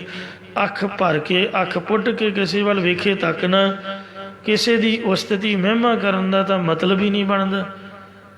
ਇਸ ਲਈ ਆਪ ਦਾ ਪਰਿਵਾਰ, ਭਾਵੇਂ ਸਾਡੀ ਘਰਵਾਲੀ ਹੈ ਅਤੇ ਭਾਵੇਂ ਸਾਡਾ ਘਰ ਵਾਲਾ, ਉਹ ਸਭ ਦੁਨੀਆ ਨੂੰ ਚੰਗੇ ਨੇ। ਹੋਰ ਸਭ ਚੀਜ਼ ਆਪਾਂ ਬਦਲ ਸਕਦੇ ਹਾਂ, ਵਧੀਆ ਤੋਂ ਵਧੀਆ ਖਰੀਦ ਸਕਦੇ ਹਾਂ, ਪੁਰਾਣੀ ਹੋਈ ਸੁੱਟ ਸਕਦੇ ਹਾਂ, ਪਰ ਮਾਫ ਕਰਨਾ, ਜੋ ਪਰਿਵਾਰਕ ਮੈਂਬਰ ਨੇ, ਜੋ ਪਰਮਾਤਮਾ ਨੇ ਸਾਨੂੰ ਦੇ ਦਿੱਤੇ ਨੇ, ਸੰਜੋਗ ਵਿਜੋਗ ਤੁਰੋਂ ਹੀ ਹੋਇਆ। ਤੋ ਲੜਾਈ ਕਰਨੀ, ਝਗੜਾ ਕਰਨਾ, ਫਜ਼ੂਲ ਦੀਆਂ ਬਾਤਾਂ ਮਾਰਨੀਆਂ, ਇਹ ਮੂਰਖਤਾ ਹੈ। ਸਭ ਤੋਂ ਵੱਡਾ ਮੂਰਖ ਬੰਦਾ ਉਹ ਹੈ ਅਤੇ ਜਿਹੜਾ ਆਪ ਦੇ ਮੈਂਬਰਾਂ 'ਚ ਘਾਟ ਕੱਢਦਾ, ਕਮੀ ਪੇਸ਼ੀ ਕੱਢਦਾ। ਇਸ ਲਈ ਇੱਕ ਦੂਜੇ 'ਤੇ ਵਿਸ਼ਵਾਸ ਰੱਖਣਾ, ਉਹਦੇ ਗੁਣਾਂ ਨੂੰ ਯਾਦ ਕਰਕੇ ਇੱਕ ਦੂਜੇ ਦੇ ਨਾਲ ਪੱਕਾ ਸੰਬੰਧ, ਮਿਲ ਕੇ ਰਹਿਣਾ ਹੀ ਸਭ ਤੋਂ ਵੱਡੀ ਸਿਆਣਪ ਹੈ। ਨਹੀਂ ਤਾਂ ਦੁਨੀਆ ਦੇ ਵਿੱਚ ਗ੍ਰਸਤ ਨਾਲ ਦਾ ਨਰਕ ਨਹੀਂ ਕੋਈ ਰੱਬ ਨੇ ਬਣਾਇਆ। ਸਭ ਤੋਂ ਕੁੰਭੀ ਨਰਕ ਗ੍ਰਸਤ ਪਰਿਵਾਰ, ਜੇ ਲੜਾਈ ਝਗੜਾ ਹੋ ਗਿਆ। ਜੇ ਸਿੱਧਾ ਸਾਫ਼ ਹੋ ਕੇ ਚੱਲਿਆ ਜਾਏ, ਇਹਦੇ ਨਾਲ ਦਾ ਸਵਰਗ ਕੋਈ ਨਹੀਂ। ਇਸ ਲਈ ਹੇ ਮੇਰੇ ਮਾਲਕ, ਸੋ ਤੈਥੋਂ ਬਗੈਰ ਮੈਂ ਕਿਸੇ ਹੋਰ ਨੂੰ ਨਹੀਂ ਜਾਣਦਾ ਹਾਂ। ਗਾਵਾ ਨਿਤ ਤੇਰੇ, ਮੈਂ ਤੇਰੇ ਹੀ ਗੁਣਾਂ ਨੂੰ ਗਾਉਣਾ ਕਰਦਾ ਹਾਂ। ਦੂਜੇ ਦੇ ਗੁਣ ਗਾਉਣ ਦਾ ਭਲਾ ਕੀ ਮਤਲਬ ਹੋਇਆ ਵੀ ਫਲਾਣੀ ਚੰਗੀ ਹੈ ਜਾਂ ਫਲਾਣਾ ਚੰਗਾ ਹੈ? ਆਪ ਦਾ ਟੱਬਰ ਤੁਹਾਡਾ ਮਾੜਾ, ਤੁਸੀਂ ਦੱਸੋ। ਮੈਨੂੰ ਮਾਫ ਕਰਨਾ, ਇਹ ਗੱਲਾਂ ਆਮ ਦੁਨੀਆ 'ਚ ਸੁਣੀ ਦੀਆਂ ਨੇ ਔਰ ਹੁੰਦੀਆਂ ਨੇ। ਸਾਡਾ ਮਨ ਡਾਵਾਂ ਡੋਲ ਹੈ ਦੀਵੇ ਦੀ ਲਾਟ ਦੀ ਤਰ੍ਹਾਂ। ਇਹ ਬਿਲਕੁਲ ਗਲਤ ਗੱਲ ਹੈ। ਸੋ ਇਸ ਵਾਸਤੇ ਜੋ ਪਰਮਾਤਮਾ ਨੇ ਸਾਨੂੰ ਦਿੱਤਾ ਹੋਇਆ ਉਹਦੇ 'ਚ ਸੰਤੋਖ ਰੱਖਣਾ ਚਾਹੀਦਾ, ਨਹੀਂ ਤਾਂ ਪਸ਼ੂ ਬਿਰਤੀ ਹੈ। ਇਹ ਵਾਹਿਗੁਰੂ, ਇਹ ਮਹਾਰਾਜ ਨੇ ਦ੍ਰਿਸ਼ਟਾਂਤ ਦਿੱਤਾ ਹੈ, ਘਰ ਤੋਂ ਆਰੰਭ ਕੀਤਾ ਹੈ। ਸੋ ਪਾਤਸ਼ਾਹ ਜੀ ਫਰਮਾਉਂਦੇ ਨੇ, ਤੁਝ ਬਿਨ ਅਵਰ ਨਾ ਜਾਣਾ ਮੇਰੇ ਸਾਹਿਬਾ। ਇਹ ਮੇਰੇ ਮਾਲਕ ਪਰਮੇਸ਼ਰ, ਹੇ ਸ੍ਰੀ ਗੁਰੂ ਗ੍ਰੰਥ ਸਾਹਿਬ ਜੀਓ, ਤੈਥੋਂ ਬਿਨਾਂ ਮੈਂ ਕਿਸੇ ਹੋਰ ਦੇਵੀ ਦੇਵਤੇ, ਪੀਰ ਫਕੀਰ ਨੂੰ ਤੇਰੀ ਜਗ੍ਹਾ ਤੇ ਨਹੀਂ ਜਾਣਦਾ ਹਾਂ। ਗੁਣ ਗਾਵਾ ਨਿਤ ਤੇਰੇ, ਔਰ ਮੈਂ ਹਮੇਸ਼ਾ ਹੀ ਤੇਰੀ ਬਾਣੀ ਦੇ ਦੁਆਰਾ ਤੇਰੇ ਹੀ ਗੁਣਾਂ ਦਾ ਬਖਿਆਨ ਕਰਦਾ, ਕੀਰਤਨ ਰੂਪ ਦੇ ਵਿੱਚ ਤੇਰੇ ਹੀ ਗੁਣ ਗਾਉਂਦਾ ਹਾਂ। ਸੱਸਾਂ ਹਾਰ ਪਾ ਕੇ, ਪਾਣੀ ਵਾਰ ਕੇ, ਪੈਸੇ ਸੁੱਟ ਕੇ, 100 ਸਗਨ ਬਣਾ ਕੇ, ਇਹਨਾਂ ਲੱਖਾਂ ਰੁਪਈਏ ਖਰਚਾ ਕਰਕੇ, ਗਹਿਣਿਆਂ ਨਾਲ ਲੱਦ ਕੇ ਨੋਹਾਂ ਘਰ ਲਿਆਉਂਦੀਆਂ ਨੇ। ਅਗਲੇ ਦਿਨ ਹੀ ਨੁਕਸ ਕੱਢਣ ਲੱਗ ਪੈਂਦੀਆਂ, ਭੈਣ ਆਹ ਕੀ ਤੇ ਉਹ ਕੀ, ਇੰਝ ਹੈ ਤੇ ਉਂਝ। ਦੱਸੋ ਕੋਈ ਬੰਦਾ ਪੁੱਛਣ ਵਾਲਾ ਹੋਵੇ ਵੀ ਪਹਿਲਾਂ ਨਹੀਂ ਤੂੰ ਵੇਖਿਆ, ਪਹਿਲਾਂ ਨਹੀਂ ਸੋਚਿਆ, ਹੁਣ ਤੈਨੂੰ ਨੁਕਸ ਲੱਭਣ ਲੱਗ ਪਏ ਨੇ। ਕਿੱਡੀ ਵੱਡੀ ਮੂਰਖਤਾ ਹੈ। ਜ਼ਿੰਦਗੀ ਤਾਂ ਹੁਣ ਕੱਟਣੀ ਪਊਗੀ। ਤੇ ਕਿਉਂ ਐਵੇਂ ਨਿੰਦਿਆ ਚੁਗਲੀ ਪਏ ਕਰਦੇ ਹੋ। ਇਸ ਲਈ ਕਿਸੇ ਦੇ ਗੁਣਾਂ ਵੱਲ ਹੀ ਧਿਆਨ ਹੋਣਾ ਚਾਹੀਦਾ, ਔਗਣ ਨਹੀਂ ਫਰੋਲਣੇ ਚਾਹੀਦੇ। ਹੇ ਮਹਾਰਾਜ, ਮੈਂ ਤੇ ਤੇਰੇ ਗੁਣ ਹੀ ਗਾਉਂਦਾ। ਹੁਣ ਜਦ ਅੰਮ੍ਰਿਤ ਹੀ ਛਕ ਲਿਆ, ਗੁਰਦੁਆਰੇ ਹੀ ਆ ਗਏ, ਤੇ ਫਿਰ ਖਾਈ ਵੀ ਜਾਣਾ, ਰਹੀ ਵੀ ਜਾਣਾ, ਤੇ ਨਿੰਦਿਆ ਚੁਗਲੀ ਵੀ ਕਰੀ ਜਾਣੀ। ਇਹ ਕੋਈ ਚੰਗੀ ਗੱਲ ਥੋੜ੍ਹਾ। ਜਿਸ ਥਾਲੀ 'ਚ ਖਾਣਾ ਉਸੇ 'ਚ ਹੀ ਛੇਕ ਕਰਨਾ, ਇੰਝ ਨਹੀਂ ਨਾ ਹੋਣਾ ਚਾਹੀਦਾ। ਤੁਸੀਂ ਦੱਸੋ ਕਿੰਨੀ ਗਲਤ ਗੱਲ ਹੈ। ਤੋ ਇਸ ਲਈ ਜਿਸ ਦਾ ਦਿੱਤਾ ਖਾਵਣਾ ਤਿਸ ਕਹੀਏ ਸਾਬਾਸ, ਜਾਂ ਤੇ ਖਾਈਏ ਨਾ ਤੇ ਕਿਸੇ ਦੇ ਬਣੀਏ ਨਾ। ਜੇ ਹੁਣ ਗਾਤਰਾ ਹੀ ਪਾ ਲਿਆ ਤੇ ਖਾਣ ਹੀ ਲੱਗ ਪਏ ਤੇ ਫਿਰ ਗੁਣ ਵੀ ਉਹਦੇ ਹੀ ਗਾਓ। ਕਿਉਂ ਭਲਾ ਮਾੜਾ ਬੋਲ ਕੇ ਆਪ ਦਾ ਆਪ ਖਰਾਬ ਕਰਨਾ ਹੈ। ਇਹ ਮਹਾਰਾਜ, ਮੈਂ ਹਮੇਸ਼ਾ ਤੇਰੇ ਹੀ ਗੁਣਾਂ ਨੂੰ ਗਾਉਂਦਾ ਹਾਂ। ਜੀ ਜੰਤ ਸਭ ਸਰਨ ਤੁਮਾਰੀ, ਕਿਉਂਕਿ ਸੂਖ ਮਸਤੂਲ ਸਾਰੇ ਜੀਆ ਜੰਤ ਤੇਰੀ ਹੀ ਸ਼ਰਨ ਓਟ ਵਿੱਚ ਹਨ। ਸਰਬ ਚਿੰਤ ਤੁਧ ਪਾਸੇ, ਸਾਨੂੰ ਤਾਂ ਆਪ ਦੇ ਟੱਬਰ ਦੀ ਚਿੰਤਾ, ਆਪ ਦੇ ਬੱਚਿਆਂ ਦੀ ਚਿੰਤਾ, ਪਰ ਤੈਨੂੰ ਸਾਰੇ ਸੰਸਾਰ ਦੇ ਪਾਲਣ ਪੋਸ਼ਣ ਦੀ ਚਿੰਤਾ, ਸੋਚ ਫਿਕਰ ਹੈ ਤੇਰੇ ਕੋਲ ਹੀ ਹੈ। ਭਾਵ ਤੂੰ ਆਪ ਹੀ ਸਭਨਾਂ ਦੀ ਪਾਲਣਾ ਪੋਸ਼ਣਾ ਕਰਦਾ ਹੈ। ਜੋ ਤੁਧ ਭਾਵੈ ਸੋਈ ਚੰਗਾ, ਇਹ ਮਹਾਰਾਜ, ਜੋ ਕੁਝ ਵੀ ਤੈਨੂੰ ਭਾਉਂਦਾ ਸੀ ਸੋ ਚੰਗਾ ਮੈਨੂੰ ਲੱਗਦਾ ਸੀ। ਜੋ ਭਾਉਂਦਾ ਹੈ ਚੰਗਾ ਹੈ। ਜੋ ਤੈਨੂੰ ਭਾਵੇਗਾ, ਅਰਦਾਸ ਹੈ ਕਿ ਸਾਨੂੰ ਚੰਗਾ ਲੱਗੇ। ਉਹ ਇਹੀ ਤੇਰੇ ਚਰਨਾਂ 'ਚ ਬੇਨਤੀ ਕਰਦੇ ਆ ਕਿ ਤੇਰੇ ਭਾਣੇ ਵਿੱਚ ਪ੍ਰਸੰਨ ਰਹੀਏ ਜੀ। ਜੋ ਸਾਨੂੰ ਚੰਗਾ ਲੱਗਦਾ ਅਸੀਂ ਉਹ ਕਰਦੇ ਹਾਂ, ਪਰ ਹੇ ਮਹਾਰਾਜ, ਐਸਾ ਸਾਡਾ ਸੁਭਾਅ ਬਣਾ ਦੇ ਜੋ ਤੈਨੂੰ ਚੰਗਾ ਲੱਗਦਾ ਤੇਰੇ ਪਾਣੀ ਵਿੱਚ ਅਸੀਂ ਵਿਚਰੀਏ। ਨਾਨਕ ਕੀ ਅਰਦਾਸੇ, ਸਤਿਗੁਰੂ ਨਾਨਕ ਦੇਵ ਸਾਹਿਬ ਮਹਾਰਾਜ ਕਹਿੰਦੇ, ਸਾਡੇ ਜਨਾਂ ਦੀ ਤਾਂ ਇੱਕ ਇਹੀ ਅਰਦਾਸ ਬੇਨਤੀ ਹੈ ਕਿ ਅਸੀਂ ਤੇਰੇ ਭਾਣੇ ਵਿੱਚ ਪ੍ਰਸੰਨ ਰਹਿ ਕੇ ਤੇਰੇ ਗੁਣ ਗਾਉਂਦੇ ਰਹੀਏ। ਬਿਲਾਵਲ ਮਹੱਲਾ ਪਹਿਲਾ। ਪਹਿਲੇ ਪਾਤਸ਼ਾਹ ਸਤਿਗੁਰੂ ਨਾਨਕ ਦੇਵ ਸਾਹਿਬ ਜੀ ਮਹਾਰਾਜ ਬਿਲਾਵਲ ਰਾਗ ਵਿੱਚ ਇਹ ਤੀਸਰਾ ਸ਼ਬਦ ਉਚਾਰਨ ਕਰ ਰਹੇ ਹਨ। ਇੱਕ ਸ਼ਬਦ ਦੀ ਕਥਾ ਤੁਸੀਂ ਕੱਲ ਸੁਣੀ ਸੀ, ਇੱਕ ਦੀ ਹੁਣ ਸੁਣ ਲਈ ਹੈ, ਤੇ ਆ ਤੀਜਾ ਆਰੰਭ ਹੋ ਰਿਹਾ ਹੈ। ਆਪੇ ਸ਼ਬਦ ਆਪੇ ਨਿਸ਼ਾਨ, ਇਹ ਬ੍ਰਹਮ ਗਿਆਨ ਦੀ ਦ੍ਰਿਸ਼ਟੀ ਹੈ ਕਿ ਇਹ ਪਰਮੇਸ਼ਰ ਤੂੰ ਆਪ ਹੀ ਬ੍ਰਹਮ ਰੂਪ ਹੈ ਤੇ ਆਪ ਹੀ ਲਕਸ਼ ਰੂਪ ਹੈ। ਇਸੇ ਪ੍ਰਕਾਰ ਆਪੇ ਸ਼ਬਦ ਆਪੇ ਨਿਸ਼ਾਨ, ਆਪ ਹੀ ਮਾਇਆ ਸਬਲ ਹੋ ਕੇ ਸਾਰਿਆਂ ਦੇ ਲੇਖ ਲਿਖਣ ਵਾਲਾ ਹੈ। ਇਸੇ ਪ੍ਰਕਾਰ ਆਪੇ ਸ਼ਬਦ ਆਪੇ ਨਿਸ਼ਾਨ, ਆਪੇ ਹੀ ਸ਼ਬਦ ਉਪਦੇਸ਼ ਰੂਪ ਹੈ ਤੇ ਆਪ ਹੀ ਅਧਿਕਾਰੀ ਸਿੱਖਾਂ ਦੇ ਹਿਰਦੇ ਅੰਦਰ ਉਪਦੇਸ਼ ਨੂੰ ਪ੍ਰਗਟ ਕਰਨ ਵਾਲਾ ਗੁਰੂ ਰੂਪ ਹੈ।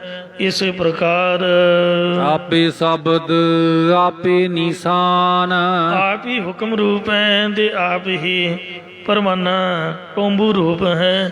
ਇਸੇ ਪ੍ਰਕਾਰ ਆਪੇ ਸ਼ਬਦ ਆਪੇ ਨਿਸ਼ਾਨ, ਆਪ ਹੀ ਸ਼ਬਦ ਵੇਦ ਰੂਪ ਹੈ ਅਤੇ ਆਪ ਹੀ ਵੇਦਾਂ ਦੇ ਨਿਸ਼ਾਨ ਚਿੰਨ ਖਾਟ ਅੰਗ ਪੈਦਾ ਕਰਨ ਵਾਲਾ ਹੈ। ਆਪੇ ਸੁਰਤਾ ਆਪੇ ਜਾਨ, ਤੂੰ ਆਪ ਹੀ ਗਿਆਤ ਵਾਲਾ ਪੰਡਿਤ ਵਿਦਵਾਨ ਰੂਪ ਹੈ ਤੇ ਆਪ ਹੀ ਜਾਣਨ ਵਾਲਾ ਭਾਵ ਵਿਦਿਆਰਥੀ ਰੂਪ ਹੈ। ਇਸੇ ਪ੍ਰਕਾਰ ਆਪੇ ਸੁਰਤਾ ਆਪੇ ਜਾਨ, ਆਪ ਹੀ ਸ਼ਰਧਾ ਤੇ ਵਿਸ਼ਵਾਸ ਰੂਪ ਕੰਨਾਂ ਨਾਲ ਆਪਣਾ ਜਸ ਸੁਣਨ ਵਾਲਾ ਸਰੋਤਾ ਰੂਪ ਹੈ ਤੇ ਆਪ ਹੀ ਗਿਆਨਵਾਨ ਹੋ ਕੇ ਆਪਣੇ ਸਰੂਪ ਨੂੰ ਜਾਣਨ ਵਾਲਾ ਤਤ ਬੇਤਾ ਰੂਪ ਹੈ। ਇਸੇ ਪ੍ਰਕਾਰ ਆਪੇ ਸੁਰਤਾ ਆਪੇ ਜਾਨ, ਆਪ ਹੀ ਸੋ ਸ੍ਰੇਸ਼ਟ ਰਤਾ ਪ੍ਰੀਤੀ ਕਰਨ ਵਾਲਾ ਹੈ ਅਤੇ ਆਪ ਹੀ ਘਟ ਘਟ ਕੇ ਅੰਤਰ ਕੀ ਜਾਣਤ, ਭਲੇ ਬੁਰੇ ਕੀ ਪੀਰ ਪਛਾਨਤ, ਸਭਨਾਂ ਦੇ ਹਿਰਦਿਆਂ ਦੇ ਅੰਦਰ ਦੀ ਜਾਣਨ ਵਾਲਾ ਅੰਤਰਜਾਮੀ ਪਾਤਸ਼ਾਹ ਹੈ। ਆਪੇ ਕਰ ਕਰ ਵੇਖੈ ਤਾਣ, ਆਪ ਹੀ ਉਤਪਤੀ ਕਰਕੇ ਤੇ ਫਿਰ ਪਾਲਣਾ ਕਰਕੇ ਆਪਣੇ ਤਾਣ ਬਲ ਨਾਲ ਵੇਖ ਰਿਹਾ ਹੈ। ਇਸੇ ਪ੍ਰਕਾਰ ਆਪੇ ਕਰ ਕਰ ਵੇਖੈ ਤਾਣ, ਆਪ ਹੀ ਹੀ ਸਰਵਣ ਕਰਕੇ, ਫਿਰ ਮੰਨਣ ਕਰਕੇ ਤੇ ਨਿਧਿਆਸਨ ਕਰਕੇ ਵਿਵੇਕ ਰੂਪ ਬਲ ਨਾਲ ਆਪਣੇ ਸਰੂਪ ਨੂੰ ਸਾਖਿਆਤ ਕਰਕੇ ਵੇਖਦਾ ਹੈ। ਤੂੰ ਦਾਤਾ ਨਾਮ ਪਰਵਾਣ, ਇਹ ਪਰਮੇਸ਼ਰ ਤੂੰ ਸਭ ਜੀਵਾਂ ਨੂੰ ਦਾਤਾ ਦੇਣ ਵਾਲਾ ਹੈ। ਤੇਰਾ ਨਾਮ ਹੀ ਪ੍ਰਮਾਣਿਕ ਹੈ, ਪ੍ਰਮਾਣ ਰੂਪ ਪ੍ਰਮਾਣਿਕ ਕਰਨ ਵਾਲਾ ਹੈ। ਐਸਾ ਨਾਮ ਨਿਰੰਜਨ ਦੇਉ, ਗੱਜ ਕੇ ਆਖੋ ਸਤਨਾਮ ਸ੍ਰੀ ਸ੍ਰੀ ਵਾਹਿਗੁਰੂ। ਵਾਹਿਗੁਰੂ। ਹੇ ਮਹਾਰਾਜ, ਤੇਰਾ ਅਜਿਹਾ ਪਵਿੱਤਰ ਵਾਹਿਗੁਰੂ ਨਾਮ ਹੈ ਜੋ ਤੇਰੇ ਸ਼ੁੱਧ ਸਰੂਪ ਤੇ ਤੇਰੇ ਪ੍ਰਕਾਸ਼ ਸਰੂਪ ਦੀ ਪ੍ਰਾਪਤੀ ਕਰਾਉਣ ਵਾਲਾ ਹੈ। ਇਸੇ ਪ੍ਰਕਾਰ ਐਸਾ ਨਾਮ ਨਿਰੰਜਨ ਦੇਉ, ਇਹ ਮਾਇਆ ਕਾਲਖ ਤੋਂ ਰਹਿਤ ਸ਼ੁੱਧ ਸਰੂਪ ਤੇ ਪ੍ਰਕਾਸ਼ ਰੂਪ ਪ੍ਰਮਾਤਮਾ ਆਪਣਾ ਐਸਾ ਪ੍ਰਮਾਣੀਕਰਨ ਵਾਲਾ ਨਾਮ ਸਾਨੂੰ ਦੇ। ਔ ਜਾਚਕ ਤੂੰ ਅਲਖ ਅਪੇਉ, ਮੈਂ ਤੇਰੇ ਦਰ ਦਾ ਮੰਗਤਾ ਤੇ ਤੂੰ ਲਖਣ ਤੋਂ ਰਹਿਤ ਤੇ ਭੇਦ ਰਹਿਤ ਹੈ।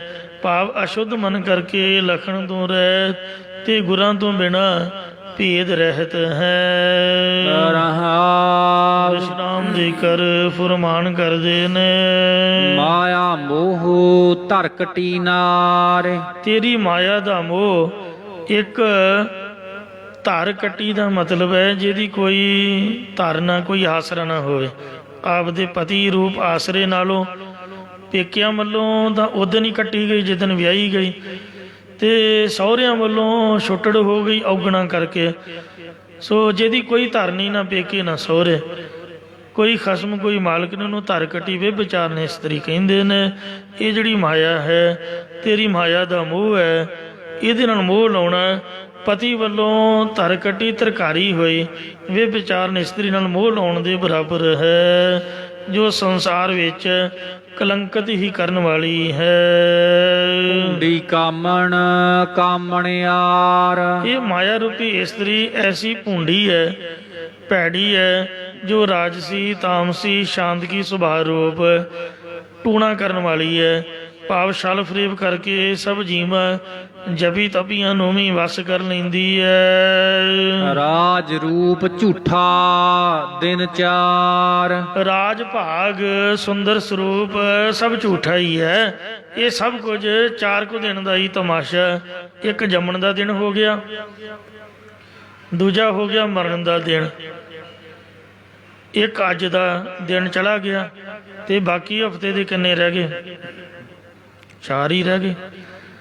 ਜੇਕਰ ਸੋ ਗੁਰੂ ਮਹਾਰਾਜ ਦੀ ਕਿਰਪਾ ਹੋਵੇ, ਨਾਮ ਮਿਲੈ ਚਾਨਣ ਅੰਧਿਆਰ, ਤਾਂ ਤੇਰਾ ਵਾਹਿਗੁਰੂ ਨਾਮ ਮਿਲ ਜਾਏ ਤਾਂ ਗਿਆਨ ਦੇ ਹਨੇਰੇ ਵਿੱਚ ਬ੍ਰਹਮ ਗਿਆਨ ਦਾ ਪ੍ਰਕਾਸ਼ ਹੋ ਜਾਂਦਾ ਹੈ।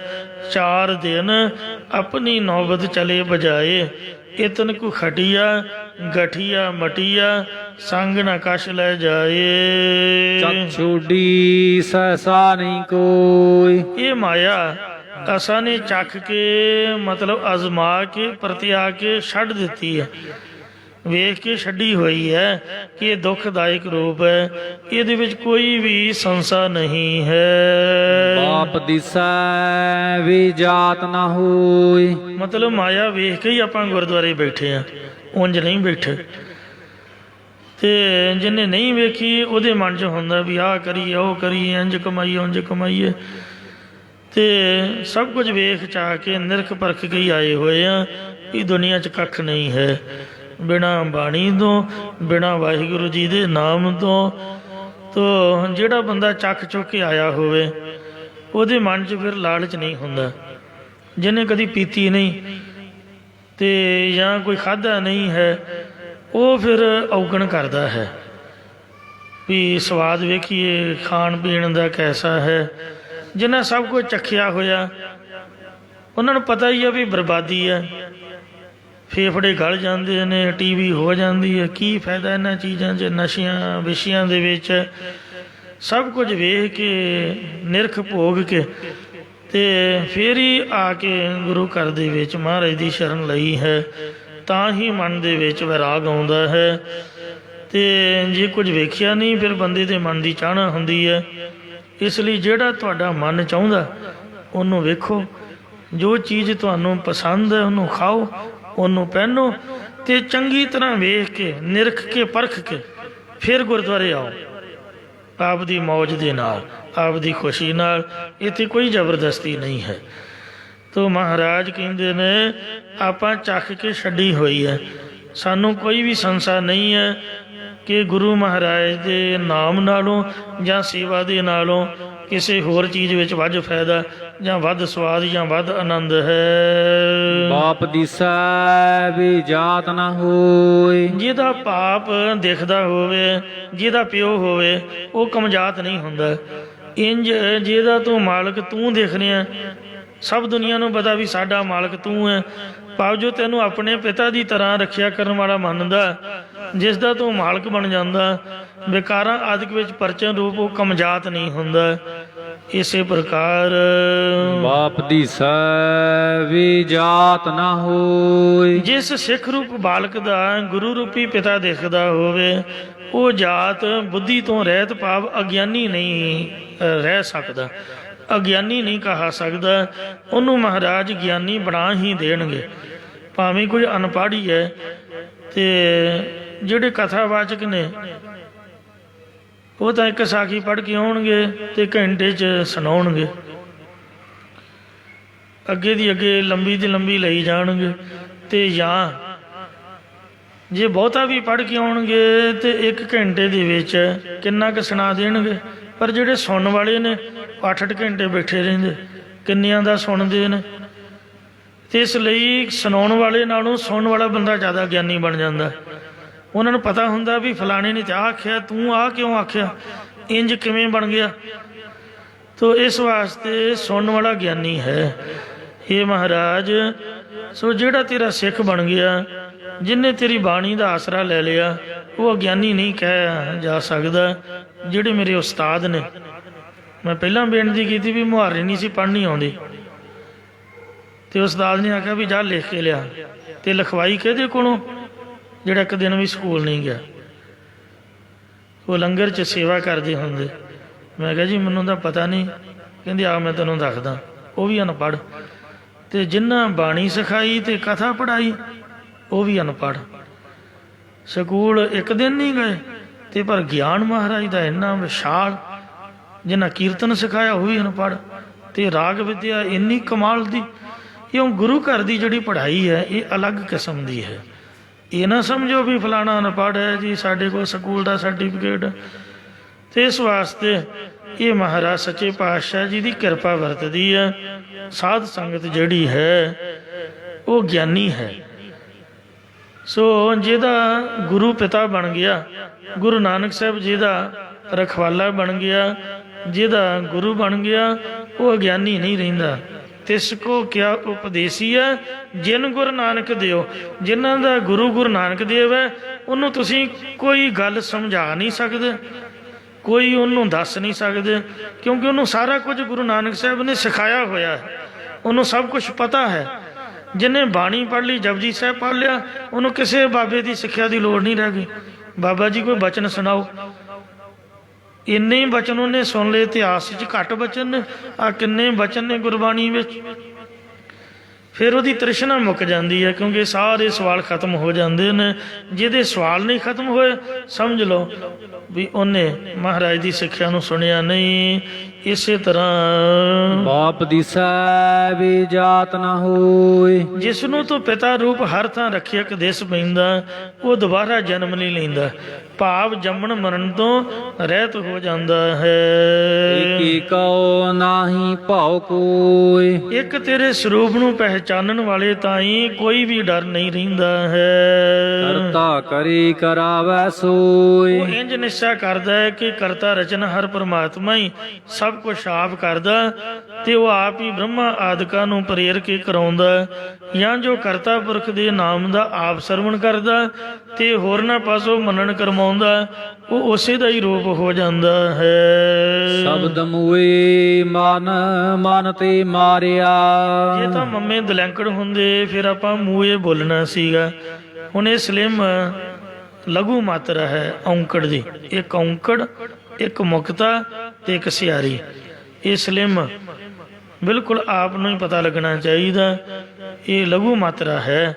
ਸ਼ਬਦ ਮੋਏ ਮਨ ਮਨ ਤੇ ਮਾਰਿਆ।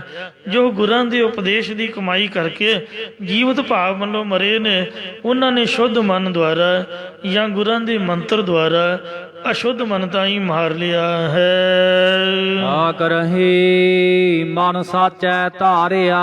ਜਿਨ੍ਹਾਂ ਨੇ ਆਪਣੇ ਮਨ ਨੂੰ ਸੱਚੇ ਨਾਮ ਦਾ ਆਸਰਾ ਦਿੱਤਾ, ਭਾਵ ਜਿਨ੍ਹਾਂ ਨੇ ਹਿਰਦੇ 'ਚ ਨਾਮ ਧਾਰਨ ਕੀਤਾ, ਉਹਨਾਂ ਦੇ ਇੰਦਰੀ ਵਿਕਾਰਾਂ ਵੱਲੋਂ ਰੁਕੇ ਰਹਿੰਦੇ ਹਨ। ਇਹਨਾਂ ਨੂੰ ਰੋਕਣ ਦਾ ਹੋਰ ਕੋਈ ਤਰੀਕਾ ਨਹੀਂ। ਭਾਖੜਾ ਡੈਮ ਉੱਥੇ ਜਿਹੜਾ ਬੰਨ ਹੈ ਉਹੀ ਪਾਣੀ ਨੂੰ ਰੋਕ ਸਕਦਾ ਹੈ। ਔਰ ਪਾਣੀ ਰੋਕਣਾ ਕੋਈ ਆਮ ਬੰਦੇ ਦੇ ਵੱਸ ਦੀ ਬਾਤ ਨਹੀਂ, ਇੰਨਾ ਜ਼ੋਰ ਹੁੰਦਾ ਪਾਣੀ ਵਿੱਚ। ਇਸ ਲਈ ਇਹ ਮਹਾਰਾਜ ਵਿਕਾਰਾਂ ਦਾ ਹੜ੍ਹ ਆਇਆ ਪਿਆ ਹੈ। ਪਰਮੇਸ਼ਰ ਦਿੱਤਾ ਬੰਨਾ, ਬੰਨੇ ਦਾ ਅਰਥ ਬੰਨ ਵੀ ਹੈ। ਇਹ ਬਾਣੀ ਦਾ ਬੰਨਾ ਦਿੱਤਾ ਹੈ। ਦੁੱਖ ਰੋਗ ਕਾ ਡੇਰਾ ਪੰਨਾ। ਇੰਦਰੀ ਵਿਕਾਰਾਂ ਵੱਲੋਂ ਰੁਕੇ ਰਹਿੰਦੇ ਨੇ।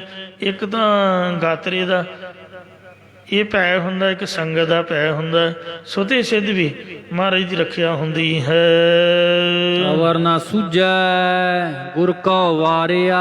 ਮੈਂ ਗੁਰੂ ਅਕਾਲ ਪੁਰਖ ਤੋਂ ਵਾਰ ਨਹੀਂ ਕੁਰਬਾਨ ਜਾਂਦਾ, ਕਿਉਂਕਿ ਉਸ ਵਰਗਾ ਹੋਰ ਕੋਈ ਬਖਸ਼ਣ ਵਾਲਾ ਮੈਨੂੰ ਸੁਝਦਾ ਨਹੀਂ, ਦਿਖਦਾ ਨਹੀਂ ਹੈ। ਨਾਨਕ ਨਾਮ ਰਤੇ ਨਿਸਤਾਰਿਆ। ਸਤਿਗੁਰੂ ਮਹਾਰਾਜ ਸਾਹਿਬ ਕਥਨ ਕਰਦੇ ਕਿ ਜੋ ਨਾਮੀ ਪ੍ਰਭੂ ਦੇ ਨਾਮ 'ਚ ਰੰਗੇ ਗਏ ਨੇ, ਉਹਨਾਂ ਨੂੰ ਪਰਮੇਸ਼ਰ ਨੇ ਇਸ ਪ੍ਰਪੰਚ ਤੋਂ ਤਾਰਨਾ ਕੀਤਾ, ਜਾਂ ਨਿਸ ਰਾਤ ਭਾਵ ਅਵਿਦਿਆ ਰੂਪ ਰਾਤ ਵਾਲੇ ਪ੍ਰਪੰਚ ਤੋਂ ਤਾਰਨਾ ਕੀਤਾ ਹੈ। ਇੱਥੇ ਸਮਾਪਤੀ ਹੈ ਜੀ। ਭੁੱਲ ਚੁੱਕ ਮਾਫ ਕਰੋ, ਅੱਗੇ ਤੋਂ ਸਮਤ ਬਖਸ਼ੋ। ਸ਼ਬਦ ਮੋਏ ਮਨ ਮਨ ਤੇ ਮਾਰਿਆ। ਠਾਕ ਰਹੀ ਮਨ ਸਾਚੈ ਧਾਰਿਆ। ਅਵਰ ਨਾ ਸੂਝੈ ਗੁਰ ਕੋ ਵਾਰਿਆ। ਨਾਨਕ ਨਾਮ ਰਤੇ ਨਿਸਤਾਰਿਆ।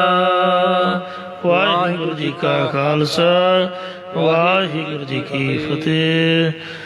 ਰਾਮਕਲੀ ਮਹੱਲਾ ਤੀਜਾ। ਆਨੰਦ ਏਕ ਓੰਕਾਰ।